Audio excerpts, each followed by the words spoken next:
hẻm mặc tim mơn này em mặc đằng bạc lắm mà bán nhở bay mới tí con hẻm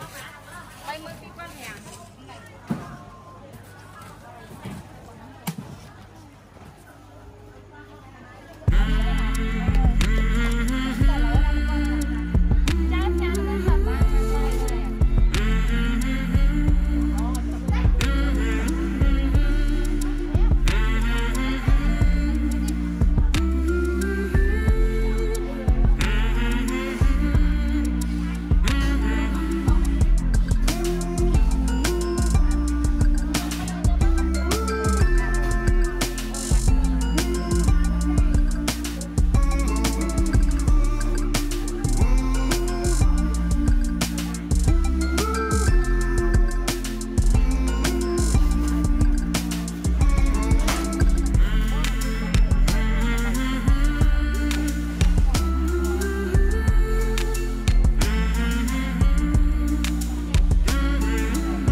ជួយមួយពួកខ្ញុំទាំងពីរនាក់ទៀតហើយនៅក្នុងថ្ងៃនេះយើងមកធ្វើការីនំប៉័ងជាមួយនឹងបកាញ៉ាំនេះ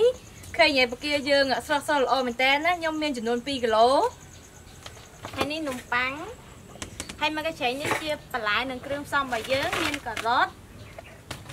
ដំឡូងបារាំងខ្ទឹមបារាំងនិងខ្ទឹមក្រហមប៉េងប៉ោះដូងគ្រឿងបុកនិងម្ទេសទុំហើយថងនេះដែរគឺសណ្តែកដីនេះខ្ញុំប្រាប់កាពិដើម្បីយកមកធ្វើជាមួយនឹងស្លហ្នឹងតោះឥឡូវយើងចាប់ផ្ដើមធ្វើជាមួយពួកខ្ញុំទាំងអស់គ្នាដំបូងឡើយខ្ញុំលាងបកាហើយកាត់ក្បាលកាត់អីវាឲ្យស្អាតសិន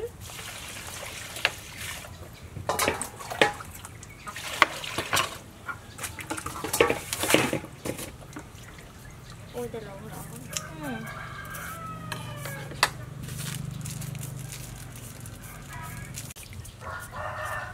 នេះយើងឆ្កឹះវាអញ្ចឹងមកដើម្បីវាអស់អាចខ្នង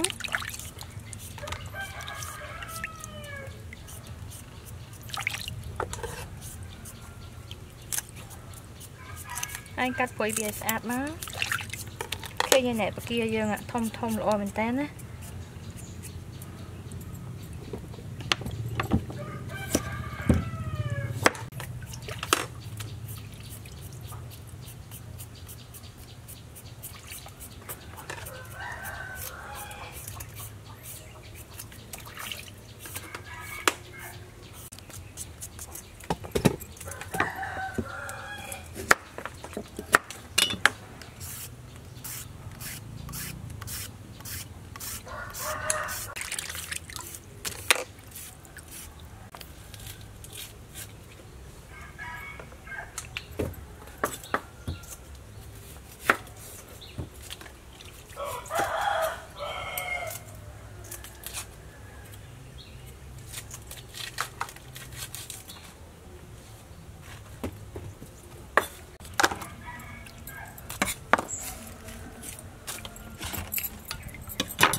lời nó nhâm cho đam chụp ấn từ bồn lói nhâm chặt tí môi chố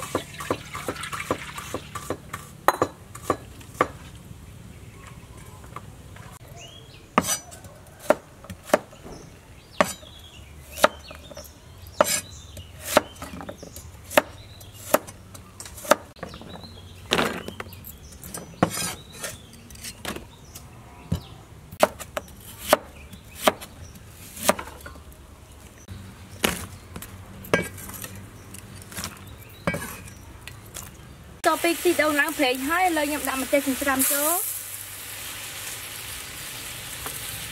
cô cả hôm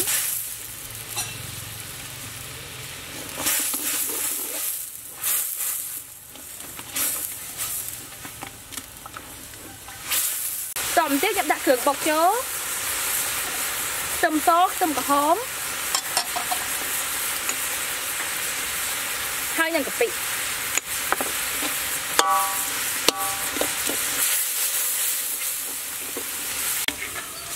ต่อไปชมคลันช่วยให้เลยยังดับเป็นปอจิงจามโจ๊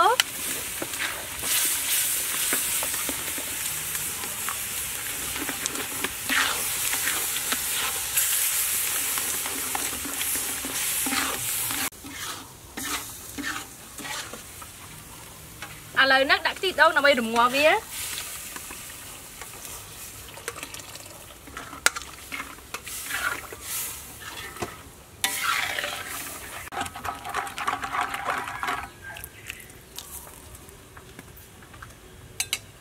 lời nói nhâm cho đam đã từ lộn ráng hơi nhân cột chú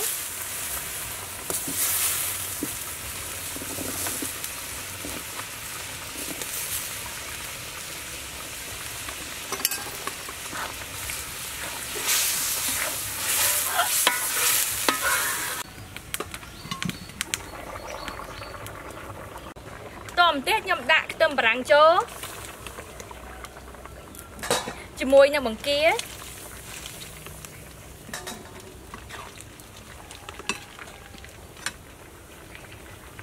tắc trấy và xay sốt đâm bợn tí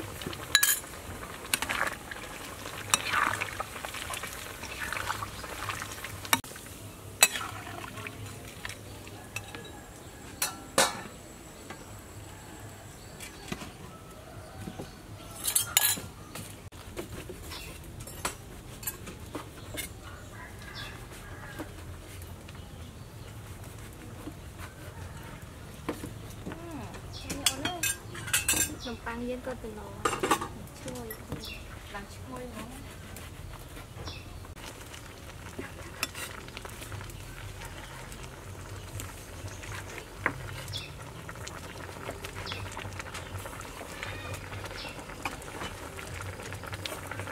ôi lần với lòng chơi nó nè lần với lòng chơi nó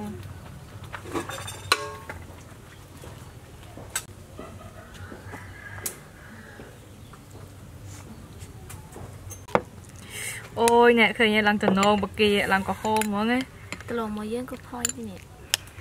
ôi hai bà giờ bị clean với lòng chuối đã tắt chén tị chừng nhà mua nấm băng nè lô kri bậc kia chỉ lụi chỉ mua nấm băng rồi hai tờ lụi chỉ mua phụ nhầm từng pi nè ôi clean với lòng chuối mọi người nè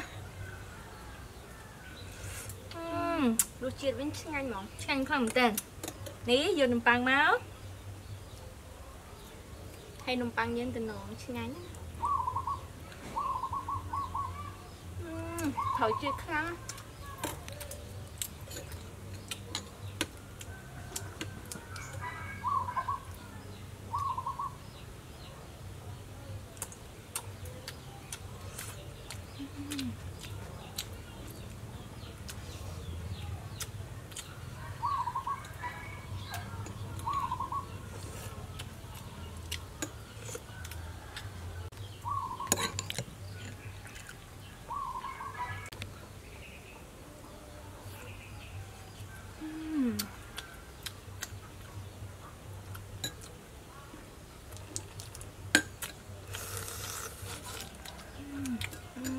Đi lòng em không?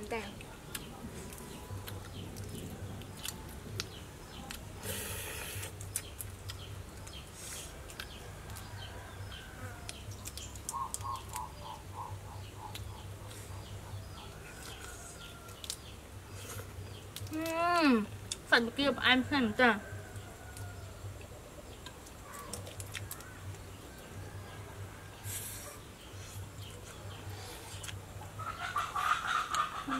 Chia đó.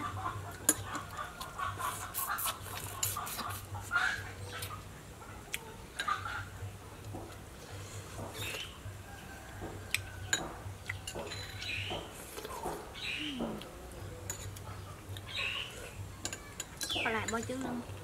Thôi là món.